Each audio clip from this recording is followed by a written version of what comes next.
보겠습니다. 오늘 주신 하나님 말씀은 신약 유다서 1장 14절부터 16절까지 말씀입니다. 신약 398페이지에 있습니다. 유다서 1장 14절로 16절까지 말씀입니다. 1장 14절부터 16절. 우리 한 목소리로 합독하시겠습니다.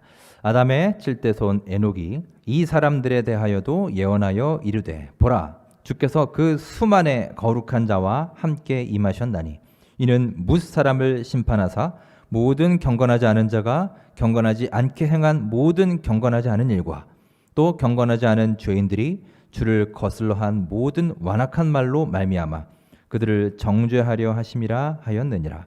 이 사람들은 원망하는 자며 불만을 토하는 자며 그 정욕대로 행하는 자라. 그 입으로 자랑하는 말을 하며 이익을 위하여 아첨하느니라. 아멘. 하나님 말씀입니다. 자, 여러분 반갑습니다. 며칠 전 뉴스를 보니 이번 추석에 벚꽃이 피었다고 하죠. 네, 참 별일입니다, 여러분. 춘3월, 4월 그 봄에 피는 벚꽃이 올해는 너무나 태풍도 자주 일어나고 장마도 긴 나머지 계절을 착각해서 그것도 한 곳도 아니고 전국 곳곳에서 벚꽃이 피는 기이한 일이 일어났습니다. 저도 엊그제 명절에 가족들과 함께 광교 호수를 다녀왔는데 아주 예쁜 코스모스가, 벚꽃은 아니고 코스모스가 아주 만발하게 피어 있더군요. 그래서 가을의 정취를 흠뻑 느낄 수 있었습니다. 자, 추석 즐겁게 보내셨는지 모르겠습니다. 오늘이 이제 연휴 마지막 날이죠. 우리 명절 연휴 건강하시고 또 은혜롭게 잘 보내시기 바랍니다. 우리 함께 예배 드리시는 분들과 서로 인사하겠습니다. 반갑습니다. 우리 명절 연휴 즐겁게 잘 보내시고요. 우리 건강도 잘 챙기시고요. 네, 은혜로운 하루하루 되시기 바랍니다. 자, 오늘 함께한 유다서는 성경의 맨 마지막 요한계시록 바로 앞에 위치한 딱 한 장밖에 되지 않는 아주 짧은 편지입니다. 이 편지에서 계속해서 강조하는 바가 바로 거짓 교사들, 또 그들의 거짓 가르침에 대한 내용입니다. 이것은 비단 이때만 그런 것이 아니라 2000년 교회사를 통해서 볼 때 계속해서 이 땅에 있어 왔습니다. 늘 거짓 교사들이 있었고 그들의 거짓 가르침이 있어 왔어요. 지금도 있죠. 아마도 없었던 때가 없었다라고 보는 것이 정확할 겁니다. 자, 도대체 왜 그럴까요? 도대체 왜 이 땅에는 이런 거짓 교사들이 이렇게 판을 치고 사라지지 않는 것일까요?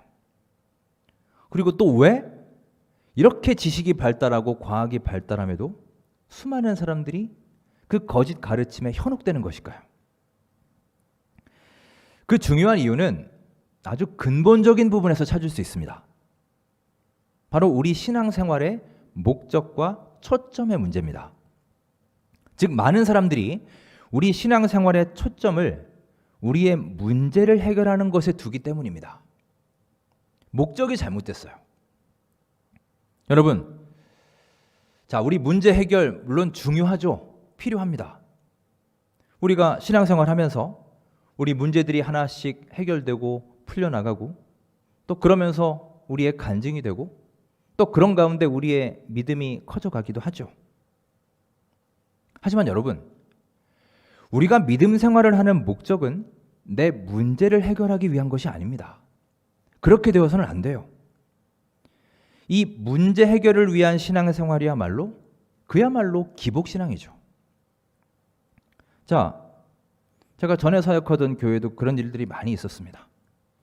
평소에는 전혀 하나님께 관심도 없이 그냥 하나님과 상관없이 자기 마음대로 살다가 자기 필요할 때만 하나님을 찾죠. 몇 년 만에 갑자기 교회에 오셨어요. 반갑죠. 그리고 궁금도 하죠. 근데 알고 보니 중요한 사업을 그분이 시작하게 됐습니다. 근데 갑자기 교회에 와서 목사님께 개업 예배를 드려달라고 하고 또 자기 사업 형통할 수 있도록 복을 빌어달라고 그렇게 요청을 합니다. 마찬가지로 몇 년 만에 교회에 와서 아이 대학 갈 때쯤 돼서 교회에 옵니다. 그래서 우리의 좋은 대학 가게 해달라고 기도해달라고 하고 또 수험생 기도에 오고 그러죠. 자, 교회 오는 게 뭐가 문제겠습니까? 기도해달라고 하는 게 뭐 나쁜 건 아니잖아요. 근데 문제는 그런 식으로 자기 필요할 때만 하나님을 찾는 그런 신앙의 모습이라면 나중에 어떻게 될까요? 문제 딱 해결되고 나면 바로 또 떠나버리죠. 바로 발길을 끊습니다. 여러분, 우리 신앙생활은 문제를 해결하기 위한 것이 아니라 하나님의 뜻을 이루기 위한 것임을 기억하시기 바랍니다. 여러분, 이것은 매우 중요한 문제입니다. 무엇이든지요, 목적이 잘못되면 흔들리는 거예요. 목적이 튼튼하지 않으면 바로 현혹되는 것입니다. 우리는 많은 경우에 우리 하나님을 사랑하는 신앙생활이 아니라 하나님을 사용하는 신앙생활을 하죠. 여러분, 그래서 문제가 됩니다. 여러분, 우리 주 하나님을 진심으로 사랑하시고 내가 하나님을 이용하는 것이 아니라 하나님께서 나를 사용하시도록 우리 주 하나님께 나의 삶을 맡겨드리는 삶이 될 수 있기를 간절히 바랍니다. 그렇게 우리 신앙의 목적이 올바로 세워질 때 흔들리지 않는 견실하고 견고한 신앙을 갖게 될 줄 믿습니다.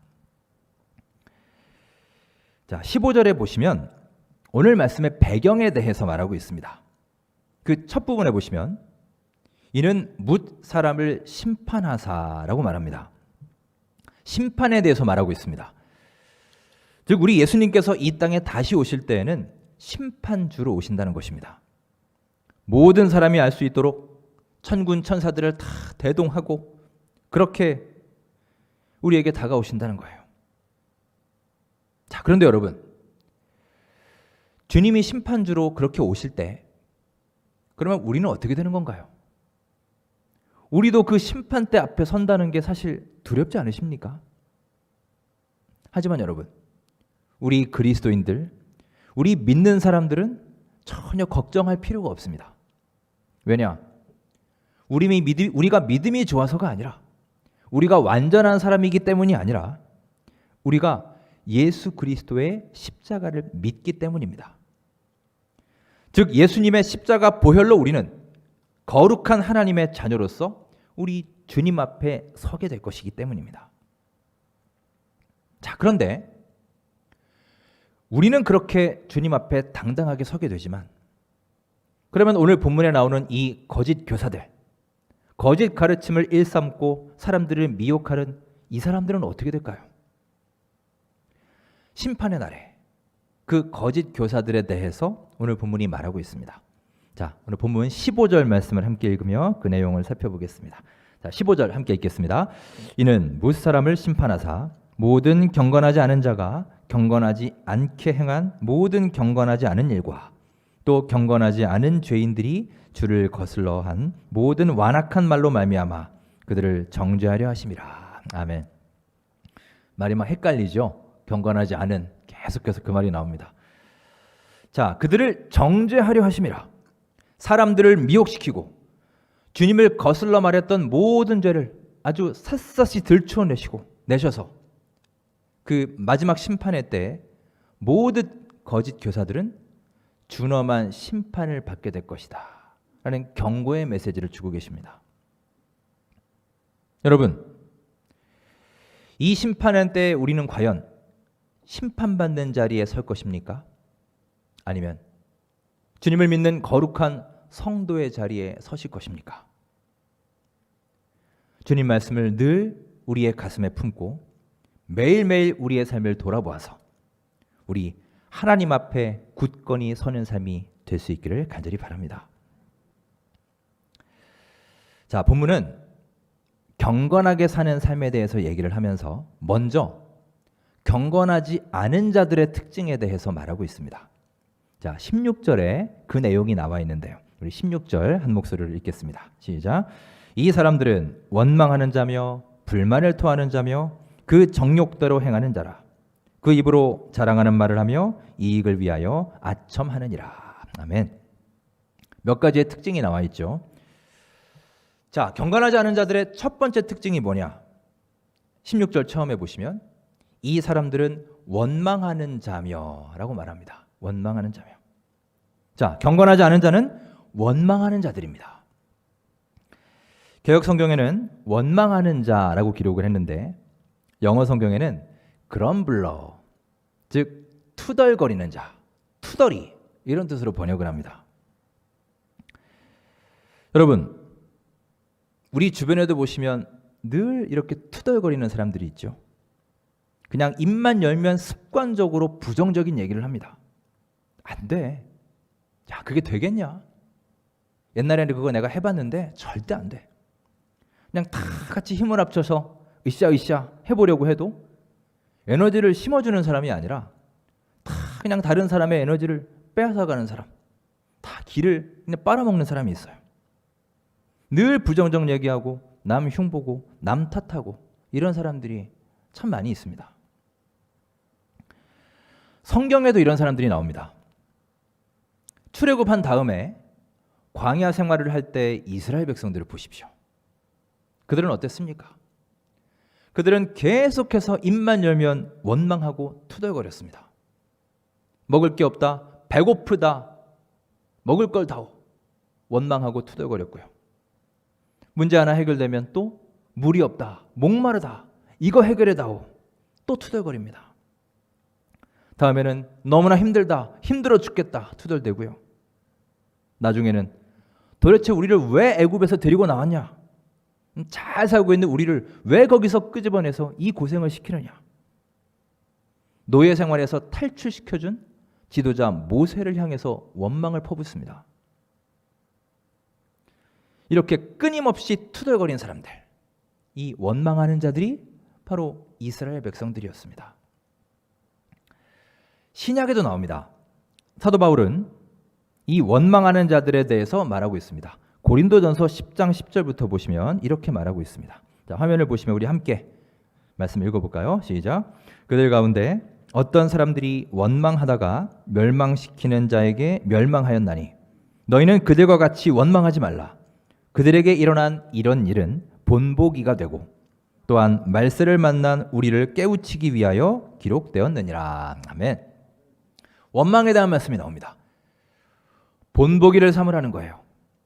누구를 본보기 삼느냐? 이 말씀처럼 원망하다가 멸망했던 이스라엘 백성들, 그들을 생각하고 본보기 삼아라. 그들을 거울 삼아라. 그래서 너희는 원망을 피하라는 것입니다. 이렇게 여러분, 우리의 습관적인 원망과 투덜거림은 결국에 우리를 멸망으로, 심판으로 이끌어가는 거예요. 언젠가 성공하는 자들과 실패하는 자들의 특징을 비교해 놓은 글을 본 적이 있습니다. 몇 가지 커다란 차이가 있는데 그 중에 아주 인상적인 것 중에 하나가 바로 그들이 사용하는 말, 언어의 차이였습니다. 기본적으로 그들이 쓰는 말이 다르다는 거예요.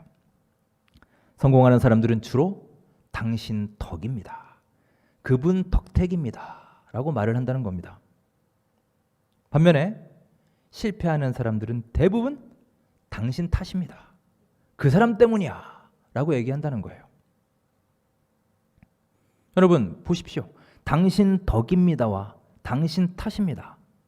딱 한 글자 차이입니다.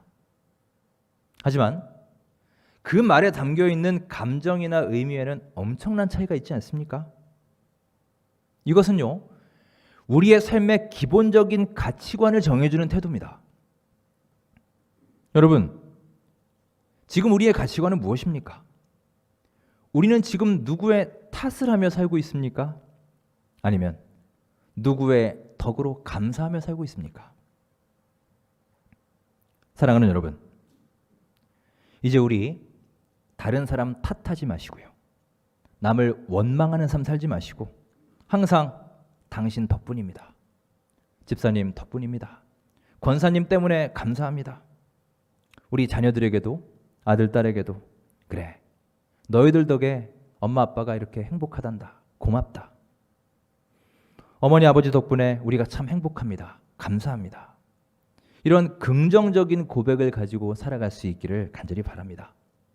그것이 바로 우리가 경건한 그리스도인이 되는 중요한 요소라 말씀하고 있습니다. 자, 경건하지 않은 자들의 두 번째 특징이 있습니다. 16절을 보시면 이 사람들은 원망하는 자며 그 다음에 불만을 토하는 자다라고 했습니다. 자, 경건하지 않은 자는 불만을 토하는 사람입니다. 자, 여기 불만을 토하는 자라는 말을 영어 성경에서는 좀 다르게 번역합니다. 좀 재미있게 번역을 하는데 fault finders라는 말로 번역을 합니다. find라는 말은 찾는다라는 뜻이죠. 그리고 fault라는 말은 잘못, 결점, 단점 이런 뜻입니다. 혹시 여러분 테니스를 좋아하시거나 테니스를 치시는 분들은 이 fault란 말을 잘 아실 겁니다. 친숙하실 겁니다. 테니스에서 서브를 넣을 때 상대 코트에 그 네모 박스가 있죠. 그 안에 공이 서브가 떨어져야 되는데 그 박스를 벗어나거나 혹은 네트에 걸리게 되면 fault가 주어집니다. 그리고 그 fault를 한 번 더 하게 되면 더블 fault라고 해서 한 점을 실점하게 되어 있습니다. 그 fault예요. 잘못, 결점, 단점이란 뜻입니다.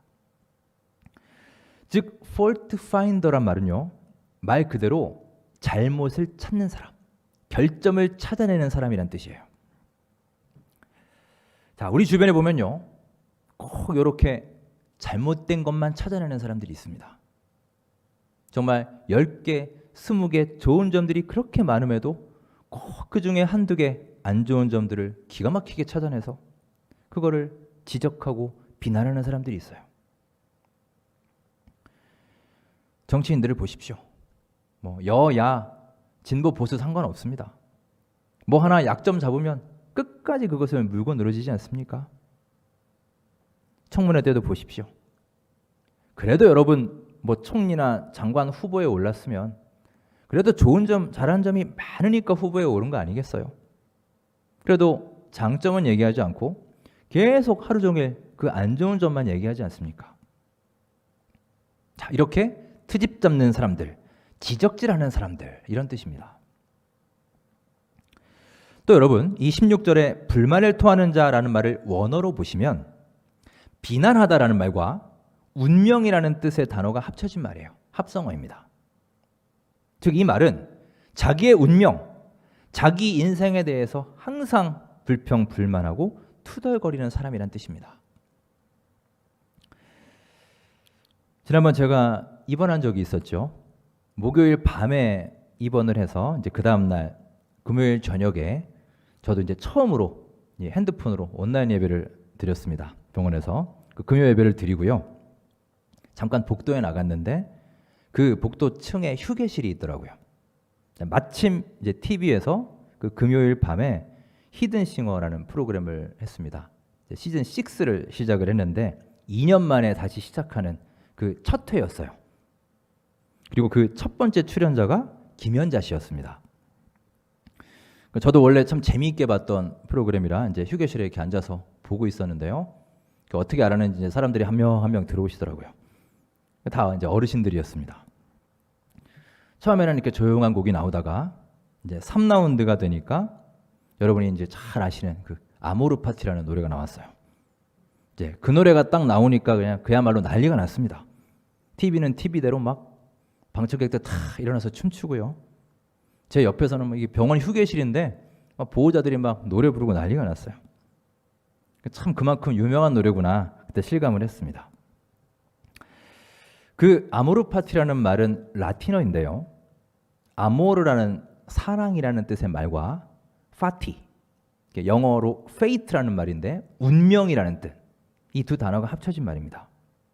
즉 자신에게 주어진 운명을 사랑하라는 뜻이에요. 원래 이 말은 독일의 철학자 니체가 한 말입니다. 즉 우리에게 필연적으로 다가오는 그 운명을 긍정해라. 그리고 너 자신의 것으로 그 운명을 받아들여서 그것을 사랑해야 한다라는 소위 운명애, 이 운명애를 말하고 있는 것입니다. 이 말씀을 왜 드리느냐? 실제로 우리 주변에는요, 늘 자신의 삶을, 자신의 운명을 탓하며 사는 사람들이 있습니다. 왜 나는 이런 집안에서 태어났을까? 왜 나는 흙수저일까? 왜 나는 더 좋은 집안에서, 금수저로 태어나지 못해서 이렇게 고생하며 살아갈까? 신세 타령하고. 내가 지금 왜 이런 일을 하고 있을까? 월급도 조그맣고 힘만 들고 내가 형편만 조금 나아지면 당장 이 일 때려쳐야지. 이런 마음으로 일하는 사람. 내가 어쩌다가 이런 사람하고 결혼했나? 참 내가 복도 없지. 이런 마음으로 가정생활하는 사람. 이렇게 끊임없이 자신의 과거와 자신의 운명을 탓하는 사람들이 우리 주변에 너무나 많다는 거예요. 그리고 우리 안에도 이런 마음이 있다는 것입니다. 여러분 기억하십시오. 오늘 본문에 보시면 이런 사람들, 원망하는 자, 불만을 토하는 자들을 가리켜 뭐라고 합니까? 경건하지 못한 사람들이라고 합니다. 디모데전서 6장 6절에서 말합니다. 자족하는 마음이 있으면 경건은 큰 이익이 되느니라. 자족하는 마음이 있으면 경건은 큰 이익이 되느니라. 여러분 성경은 이렇게 자족하는 사람, 감사하는 사람, 만족하는 사람이 경건한 사람이라고 말합니다. 여러분 이번 추석 명절을 보내며 삶의 작은 것 하나에도 만족하고 감사하며 경건한 삶을 누리며 실천할 수 있는 여러분 모두의 가정과 삶이 될 수 있기를 간절히 바랍니다. 이제 우리가 이렇게 기도하길 원합니다. 하나님, 내 마음에 자족하는 마음을 주십시오. 지금 나의 자녀, 지금 나의 직장, 지금 나의 교회, 지금 나의 동료들, 지금 나의 아내와 나의 남편을 최고의 것으로 생각하고 감사하는 마음을 주십시오. 이렇게 간절히 기도하는 하루하루가 되시기 바랍니다. 그럴 때 여러분의 삶으로부터 그리스도의 선한 향기가 퍼져나오는 경건한 그리스도인이 될 수 있을 줄 믿습니다. 자, 경건하지 않은 자의 세 번째 특징은 경건하지 않은 자는 정욕대로 행하는 자입니다. 자기 욕심대로 살아가는 사람이에요. 자, 여기에서 정욕에 해당하는 영어 단어가 evil desires라고 합니다. 우리말로는 악의 소망, 악한 소원 이런 뜻입니다. 우리 안에 소원이 있습니다. 여러분 속에도 소원이 있고 저도 소원을 가지고 있습니다. 또 욕심도 있죠. 우리 다 욕심을 갖고 살아갑니다. 그런데 여러분 그 욕심이라는 것이 꼭 나쁜 것이 아니지 않습니까? 우리가 욕심을 가지고 살아야죠. 하지만 우리 안에 어떤 욕심이 있느냐? evil desire, 악한 소망, 악한 욕심들이 우리 속에 자리 잡고 있다는 거예요. 바울은 에베소서 2장 3절에서 말합니다. 전에는 우리 육체의 욕심을 따라 지내며 육체와 마음에 원하는 것을 하며 다른 이들과 같이 본질상 진노의 자녀였더니. 자, 여러분 문제가 무엇입니까? 육체와 마음에 원하는 것을 하는 것, 이게 문제라는 거예요. 그저 내 육체를 따라가는 것, 그저 내 마음 가는 대로 행동하는 것, 이게 심각한 문제라는 것입니다. 그것이 바로 정욕이며 그것이 본문에서 말하는 악한 소원인 것입니다. 여러분, 지금 이 시대에 우리가 정말로 경계해야 돼. 그리고 우리가 참으로 빠지기 쉬운 우상이 뭔지 아십니까? 지금은 사실 과거처럼 정말 허망한 미신을 섬기는 일은 그리 많지 않습니다. 요즘에 누가 금송아지를 만들어 놓고 거기에 절을 하며 누가 짐승을 숭배하고 이런 일은 거의 없지 않습니까? 하지만 여러분, 지금도 수많은 사람들이 여전히 우상에 빠져 있고 우상을 섬기고 있습니다. 아주 극복하기 힘든 우상입니다. 어떤 우상이냐? 바로 자기 우상이에요. 자기 자신이 우상입니다. 소위 셀프 월십이라고 해요. 자기 숭상, 자기 숭배라고 합니다. 우리는 지금 자기 숭배 시대에 살고 있습니다. 그래서 자기 몸을 섬기고 자기 뜻과 지식에 따라 행동하고 자기 하고 싶은 대로 자기 정욕에 이끌리는 대로 그렇게 살아가는 거예요. 그래서 요즘엔 도무지 조절과 절제라는 것이 되지 않지 않습니까? 화 나는 대로 표출하고 그렇게 아무나 공격하고 그렇게 폭력을 휘두르고 그렇게 쉽게 분노합니다. 하지만 여러분, 우리 그리스도인들은 그렇지 않습니다. 그래서는 안 됩니다. 자기 하고 싶은 대로 사는 사람이 아니라 하나님이 원하시는 대로 사는 사람이 바로 우리 그리스도인이며 주님의 성도임을 믿으시기 바랍니다. 여러분, 믿음이란 내가 원하는 바를 나의 욕심과 소망을 딱 정해놓고 그대로 그 원하는 대로 이루어주세요. 들어주세요. 해주세요. 때를 쓰는 것이 믿음이 아닙니다. 바로 여러분과 저를 통해 이루시려 하는 우리 주 하나님의 거룩한 계획과 뜻을 바라보며 순종하는 것이 진정한 믿음임을 기억하시기 바랍니다. 사랑하는 여러분, 이번 추석 명절을 보내며 2020년 하반기에는 진정 경건한 그리스도인이 될 수 있기를 간절히 바랍니다. 원망하는 자, 투덜대는 자, 습관적으로라도 입으로라도 그렇게 살지 마시고 늘 하나님께 감사하는 자 되시기 바랍니다. 현재 나의 모습과 나의 일과 나의 삶에 자족하는 자세로 살아가시길 바랍니다. 또한 나의 육체의 소욕을 따라 살지 마시고 나를 통해 이루고자 하는 하나님의 뜻이 무엇인지 깊이 묵상하시고 경청하시고 그 뜻에 순종하여 우리 주님 안에서 경건함을 실천할 수 있는 우리 모든 원천교회 성도님들의 삶이 될 수 있기를 주님의 이름으로 축원합니다. 기도하겠습니다. 하나님, 올해도 이 시간 이 자리까지 인도하시고 귀한 추석 명절을 허락하시니 감사를 드립니다. 저희들 무엇보다 우리 하나님 앞에 경건한 자가 되길 원합니다. 원망하는 자 되지 않고 감사하는 자 되게 하여 주옵소서. 현재 나의 모습과 나의 일과 삶에 자족하는 자세로 살아가길 원합니다. 정욕에 이끌려 살지 말고 하나님의 뜻을 경청하고 그 뜻을 바라보며 사는 가운데 주님 안에서 거룩하고 경건함을 실천할 수 있는 우리 모두의 복된 삶이 되게 하여 주시옵소서. 예수님의 이름으로 감사하며 기도드립니다. 아멘.